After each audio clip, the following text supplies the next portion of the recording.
Olá, boa noite a todos, boa noite a todos os colegas do curso de mestrado da Faculdade de Direito do Sul de Minas. Boa noite, professor Cícero. Gostaria de iniciar agradecendo a oportunidade de apresentar esse seminário no dia de hoje. Seminário que hoje abordaremos este livro aqui, Transconstitucionalismo, de Marcelo Neves.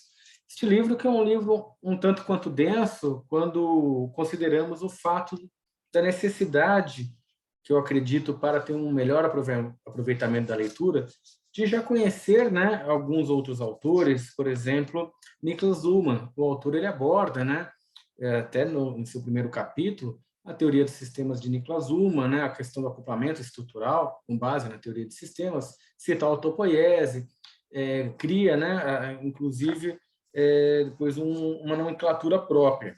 Então, entre outras questões também, outros pontos que já foram abordados aqui durante o curso de mestrado, eu acredito que realmente torna muito mais simples a leitura deste livro. Este livro que eu acredito também que seja de leitura obrigatória aos estudantes do curso de democracia, de constitucionalismo e democracia, além do curso de direito internacional, entre outros. Então, para dar início, eu compartilharei aqui a minha tela. Só um minuto. Só um instante. Perdão. Então, antes de adentrarmos ao livro em si, eu acredito que é importante nós fazermos uma introdução do que significa transconstitucionalismo. Eu acredito que este entendimento facilitará, né, o entendimento no decorrer da apresentação. Então, o professor, ele, em sua tese de doutorado, pós-doutorado, ele apresenta diversos casos que explicam melhor e ajudam a dar maior clareza nesse entendimento do que seria o transconstitucionalismo. Eu acredito que um dos mais emblemáticos é que, em 2003, o Tribunal Constitucional da Alemanha rejeitou o recurso da princesa Caroline de Mônaco contra a imprensa alemã, que havia publicado fotos dela e de sua família em momentos de privacidade. Então, para a corte alemã, o direito à intimidade de personagens públicos é diferente do de pessoas comuns. E aí, inconformada com a princesa, entrou com uma ação junto à Corte Europeia de Direitos Humanos, que decidiu em sentido contrário, que a invasão da intimidade da princesa foi indevida. A decisão da Corte Europeia, contudo, ela não derruba a tomada pelo tribunal alemão, pois não há uma hierarquia entre os dois tribunais. A mesma discussão de cunho constitucional foi tratada de maneiras diferentes por cortes de ordens diversas. Aí o autor lança a pergunta, né, também. Então, como resolver esta questão? Então, dando uma espoliada, né, a gente vai ver mais para frente que, pelo entendimento, não existe bem como resolver. A possibilidade que se abre é que se crie um entendimento para que as cortes possam ter entendimentos mais equivalentes no futuro.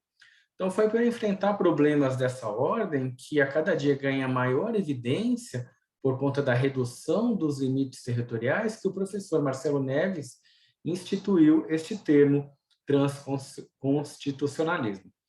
Acho que fica um pouco mais claro a partir deste fundamento.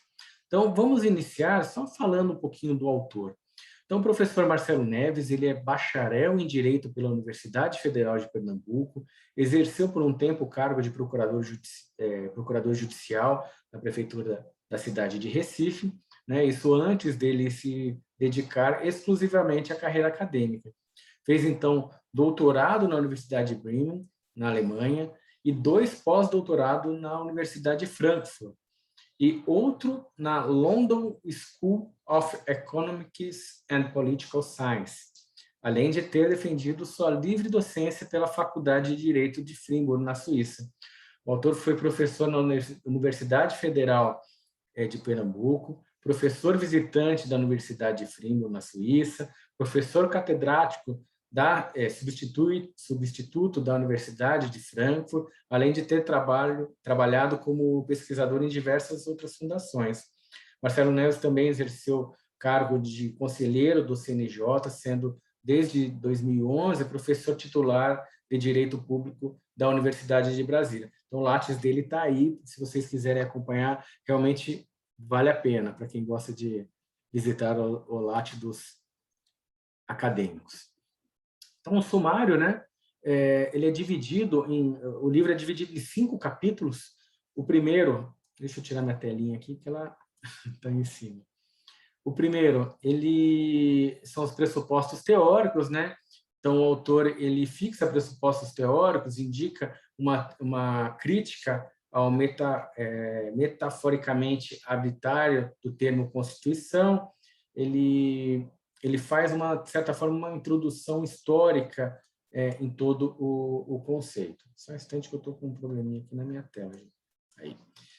O capítulo 2, que ele coloca aqui da Constituição Transversal, então ele dá um início em relação à Constituição Transversal, a explicação, e indo para o capítulo 3º, que vai ao transconstitucionalismo entre ordens jurídicas. Só um momento, passar aqui o slide. Normalmente eu tenho um assistente para slide, aí eu fico acompanhando aqui, pessoal. Só um instantinho, mudar a tela de novo. Vamos lá. O primeiro capítulo, desculpa, o capítulo 4º, né, ele coloca do transconstitucionalismo em um sistema jurídico mundial de níveis múltiplos. E o capítulo 5, o discurso, né, onde apresenta aí os limites e possibilidades do transconstitucionalismo entre condições empíricas, exigência funcional e pretensão normativa. Vamos lá. Então, iniciando aqui, o autor inicia o primeiro capítulo afirmando que o conceito de Constituição está associado com a transformação estruturais que levam à diferenciação funcional da sociedade na formação social pré-moderna. Deste modo, há uma estrutura hierárquica que se junta à sociedade sob 2 aspectos, sendo eles a integração sistêmica relacionada à dominação com base na diferenciação de poder superior e inferior, onde os atos da camada inferior somente seriam considerados de boa-fé quando praticados de acordo com os moldes da camada superior, né? Os de cima, como o autor coloca, que praticam, né, atos de má-fé, os de cima praticam atos de má-fé quando seus atos se assemelham aos de baixo. Segundo o aspecto, a integração social que está ligada à inclusão ou não dos homens na sociedade. Portanto, os homens pertencentes à camada superior estariam incluídos, enquanto os pertencentes à camada inferior estariam socialmente excluídos, impedidos de acessar benefícios e prestações sociais. Só um minuto, passar o slide. Opa, aqui, ó, eu sempre me atrapalho. Perdão? Vamos lá. O autor ainda expõe que o poder era legitimado pelo direito sacro, sendo ele indisponível e utilizado como norma de justificação do exercício do poder pelo soberano, trazendo a noção teocrática de que o poder tinha como fundamento alguma divindade. Compara ainda com a Grécia Antiga, que havia uma diferenciação maior de formação social que preconizava a organização da polis, a cidade, né? Como fundamentação do poder governamental e sendo esta uma comunidade política, espaço dos cidadãos racionais. Também compara-se com o Estado romano, que surgiu com as civitas, na forma das res públicas, e formado pelas famílias gentílicas, destacando que o direito permanecia baseado na tradição e nos princípios de cunho religioso. Já o período medieval, o autor apresenta que a organização política territorial atuava sobre a existência de duas forças, força interna de desintegração feudal e a pressão externa do poder papal. E ainda atuando como juiz supremo, o soberano está, entre aspas, subordinado ao direito sacro, pois a influência religiosa era marcada por este período. Em todos os tipos de formação social e hierárquica pré-moderna, encontra-se como argumento central a dominação com base nesta diferenciação do superior e inferior, e a moral religiosa do antagonismo bem e mal, o que não representa uma constituição no sentido moderno. Expõe ainda que nem mesmo com o surgimento do Estado moderno, a presença do que se conhece por constitucionalismo, que surge com a novidade a tendência de superar os fundamentos sacros divinos do poder. Com o advento do absolutismo, passa-se a ter uma não distinção da fundamentação sacra de poder e direito para a subordinação do direito à política, ou seja, o direito subordinado às vontades monarcas do soberano. As cartas de poder, como a Carta Magna de 1215, surgem no conflito de interesses dos barões feudais e da burguesia, emergente contra a monarca inseridos no estado absoluto de poder. Contudo, tais pactos não se confundem com Constituição, pois se embasam na mesma dimensão sociais, legais, políticas, etc. Seriam os pactos instrumentos de firmar um acordo particular entre interessados e a monarca, o que não condiz com o caráter universal das constituições modernas. Isso aí está na página 19, o que eu acabei de falar. Admite o autor que as constituições modernas têm como pressupostos a distinção entre normativo e o cognitivo, no contexto da positivação do direito, ou seja, um direito que pode ser transformável em um direito que só se altera por decisão. Vou passar aqui. O autor expõe que deve-se considerar que, na teoria do sistema de Niklas Luhmann, o acoplamento estrutural é apresentado bilateralmente como um mecanismo de dois sistemas autônomos.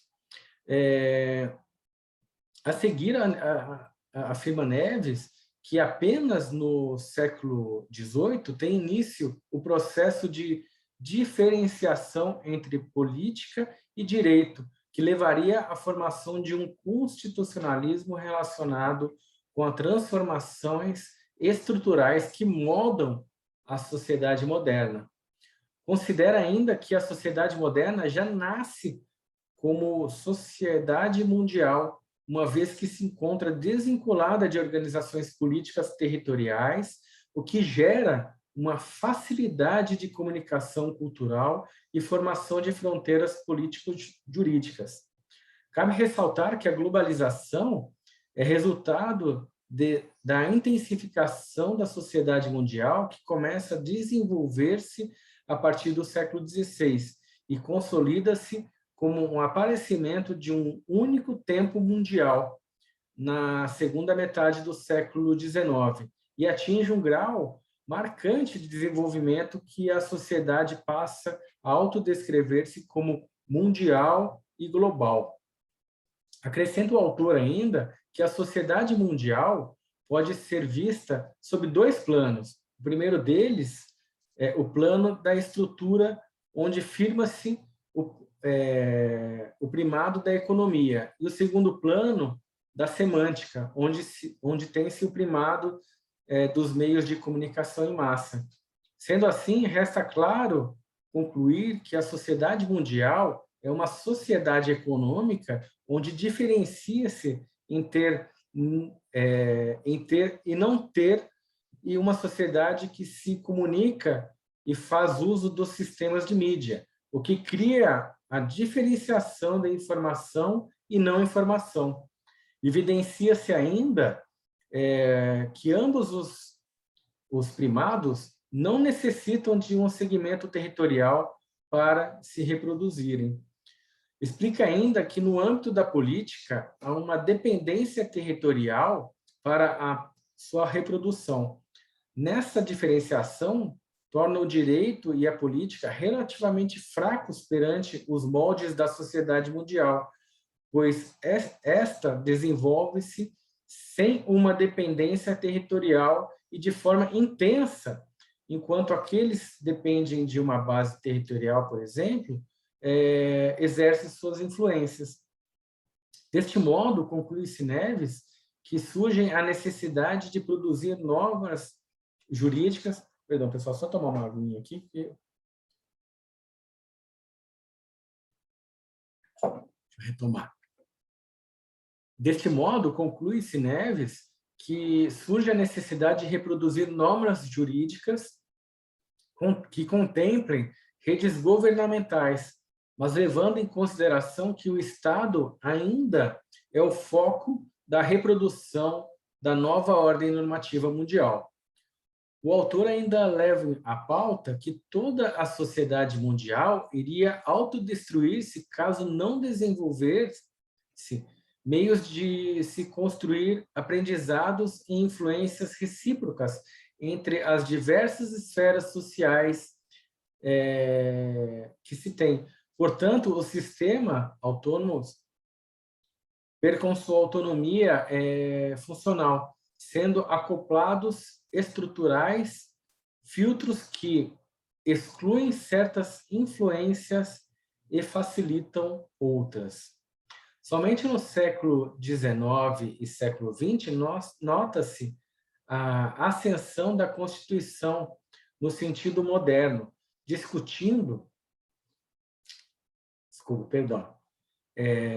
somente no século XIX e século XX nota-se a ascensão da Constituição no sentido moderno e discutido. Isso em razão de que, nesse período que surge o documento jurídico, com o intuito de harmonizar os sentidos jurídicos e políticos do Estado democrático de direito. Assim, ensina Marcelo Neves que a Constituição se apresenta quando há o acoplamento estrutural, ou seja, quando há os vínculos estruturais necessários para as eu sempre travo nessa palavra, pessoal, perdão, nas interinfluências entre os diversos âmbitos autônomos de comunicação, em especial entre a política e o direito. Essa parte que eu falei agora, que eu citei, ela está na página 61, tá joia? Então, vamos dando continuidade. Com isso, revela que o direito apresenta-se como acoplamento estrutural, o princípio da igualdade e a política, a democracia, que se apresentam como complementos e limitações. Dessa forma, é papel do estudioso verificar-se o direito da igualdade e da democracia se apresentam de forma complementar e limitando uma a outra. Quanto tal fato ocorre, percebe-se que a Constituição se encontra estável e aplica-se, portanto, transversal. Deste modo, a Constituição transversal é aquela que não apresenta qualquer hierarquia entre o direito e a política.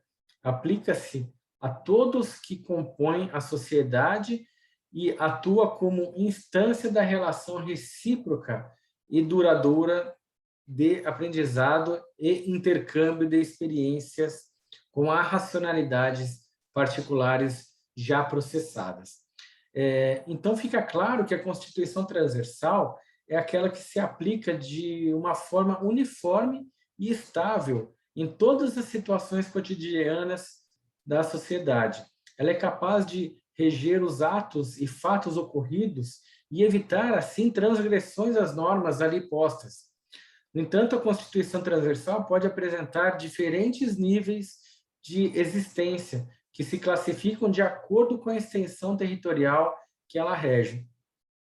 Desse modo, Neves discute a existência da Constituição transversal supranacional. Para tanto, inicia seu estudo informando que é possível a criação de uma Constituição transversal fora dos limites do Estado, ou seja, levando o tema aqui narrado ao caso concreto.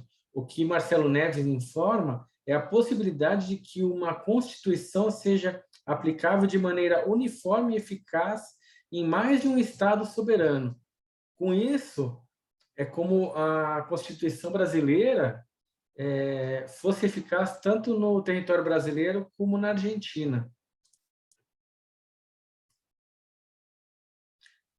Não obstante, para que exista uma Constituição transversal, supranacional, necessita-se de alguns requisitos que sejam preenchidos. Desse modo, o professor ele informa que, aí eu coloquei aqui, o texto é um pouco grande, eu vou ler com vocês. Parece plausível que uma certa simetria ao nível de desenvolvimento dos respectivos Estados-membros é uma condição decisiva para a construção de uma supranacionalidade que implica normas e decisões abrangentes nas dimensões social, material e temporal, vinculando diretamente os cidadãos e órgãos estatais. No caso de condições orçamentárias, níveis educacionais, sistemas de saúde, situação de trabalho e emprego, muitos dispares fica obstaculizada ou, no mínimo, dificultada a incorporação normativa imediata, que caracteriza uma ordem supranacional. Então, está na página 99. Logo, é importante que a sociedade global ali regulada apresente filosofias políticas semelhantes a fim de que os conflitos culturais não sejam obstáculos à efetividade da Constituição. Desse modo, como exemplo, tem-se a necessidade de que países envolvidos apresentem um regime democrático, além de concepções culturais semelhantes. O transconstitucionalismo é um instrumento que, em casos tipicamente constitucionais, as decisões das cortes constitucionais entre outros estados, são invocadas em decisões de tribunais constitucionais de um determinado estado. Isso não somente como obter dicta, né? Isto é como a preposição de direito que façam parte de decisão por razão mais fracas e indiretas, mas como elementos construtores da ratio, é um brocádio, ratio decidere, ou seja, fazendo parte vinculante da decisão como a principal razão de fundamento de maneira forte e direta. O transconstitucionalismo ele não vincula-se com a ideia de estados mais fracos na constelação internacional, visto que até os tribunais supremos de países da Europa Ocidental fazem uso. Só um momento. O transconstitucionalismo também acarreta no relacionamento das ordens jurídicas estatais como ordens jurídicas transnacionais em sentido estrito. As ordens jurídicas transnacionais em sentido estrito são ordens normativas que são construídas primariamente não por estados ou a partir dos estados, mas sim por atores ou organizações privadas, ou quase públicos, ou seja, ordens jurídicas com pretensão de autonomia. Deste modo, o autor expõe que, né, aqui eu vou ler com vocês também, mas não só em relação à lex mercatória destaca-se o problema de entrelaçamento entre ordens jurídicas transnacionais e ordens jurídicas estatais, como possibilidades de colisões transconstitucionais. A lex esportiva tem firmado alto grau de autonomia perante o direito estatal, especialmente no campo contratual e profissional. O que se pode observar é um entrelaçamento entre ordens jurídicas que não se restringe apenas à bilateralidade. Né? Bilateralidade é aquela questão da ordem estatal, ordem transnacional, da arbitragem do comércio, mas inclui em um sistema jurídico mundial de níveis múltiplos e a ordem internacional e ordem de outros estados. Perdão, pessoal, eu acabei me colocando errado aqui. Eu vou refazer essa última parte aqui. O que se pode observar é um entrelaçamento entre ordens jurídicas que não se restringem apenas à bilateralidade, né, que é a ordem estatal e a ordem transnacional de arbitragem comercial, mas inclui um sistema jurídico mundial de níveis múltiplos, a ordem internacional e a ordem de outros estados. Nesse sentido, alinha-se as possibilidades de conversão transnacional entre ordens públicas. Assim, o entrelaçamento transnacionais entre ordens transnacionais e ordens estatais dificilmente se apresentam de forma isolada. Ocorre, em regra, com uma pluralidade de ordens do tipo diferentes, estatais, internacionais, supranacionais, locais, e etc. Ocorre que a situação complexas apontam um sistema jurídico mundial de níveis múltiplos, no qual se dá um transconstitucionalismo pluridimensional, que se resulta da relevância simultânea de um mesmo problema jurídico constitucional para uma diversidade de ordens jurídicas, como é o caso do meio ambiente.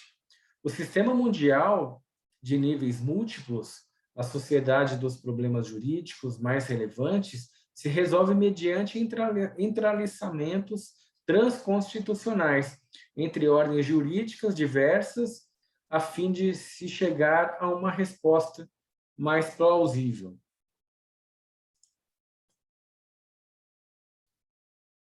Nota-se que o método de transconstitucionalismo não pode ser reproduzido ao modelo de identidade de uma ordem jurídica determinada.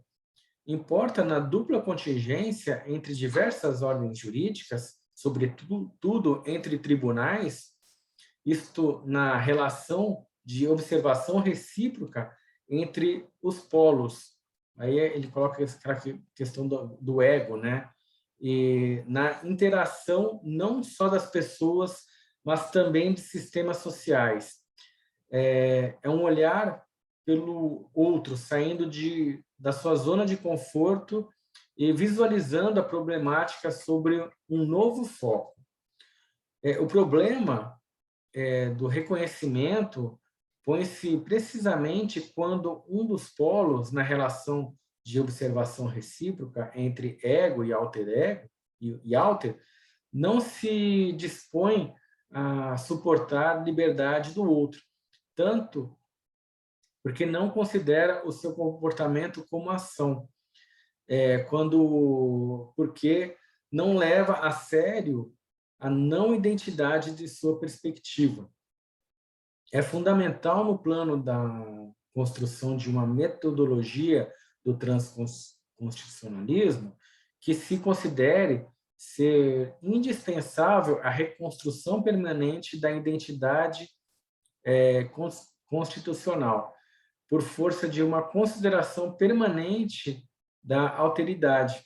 Isso significa a negação da identidade conforme um modelo inocente de pura convergência, e sim a prontidão de uma abertura não apenas cognitiva, mas também normativa para outra ordem entrelaçada entre casos concretos, porque não considera o seu comportamento como ação, quanto porque não leva a sério a não identidade de sua perspectiva.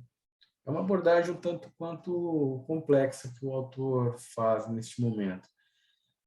Assim, o transconstitucionalismo se perfaz através de dupla contingência, que é a capacidade de se surpreender com os outros, na admissão de um futuro aberto que não pode ser predefinido por nenhuma das ordens entrelaçadas no caso, procurando as descobertas normativas dos outros para fortalecer a própria capacidade de oferecer solução para os problemas comuns.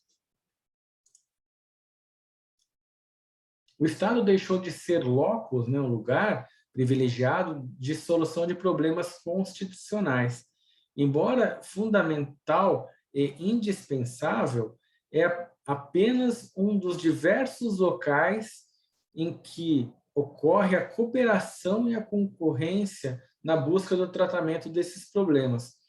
Nota-se que todo observador tem um limite de visão, como ele coloca, o ponto cego, aquele que não pode ver em virtude de sua posição e perspectiva de observação. Assim, o transconstitucionalismo implica no reconhecimento dos limites de observação de uma determinada ordem que admite a alternativa, o ponto cego, o ponto que pode ver, que o outro pode ver. Bem, por fim, pessoal, em síntese, o transconstitucionalismo é o entrelaçamento de ordens jurídicas diversas, tanto estatais como transnacionais, internacionais e supranacionais, em torno do mesmo problema de natureza constitucional, ou seja, problemas de direitos fundamentais e limitação de poder que são discutidos ao mesmo tempo por tribunais e ordens diversas. Por exemplo, o comércio de pneus usado, que envolve questões ambientais e de liberdade econômica, essas questões são discutidas ao mesmo tempo pela Organização Mundial do Comércio, pelo Mercosul, pelo Supremo Tribunal Federal no Brasil. É o fato de que a mesma questão de natureza constitucional ser enfrentada concomitantemente por diversas ordens leva ao que o autor chama de transconstitucionalismo. Bem, pessoal, eu queria agradecer, peço desculpas já a algumas falhas que a gente acaba cometendo no decorrer da apresentação, mas agradeço a oportunidade mais uma vez e fico à disposição para o esclarecimento de eventuais dúvidas.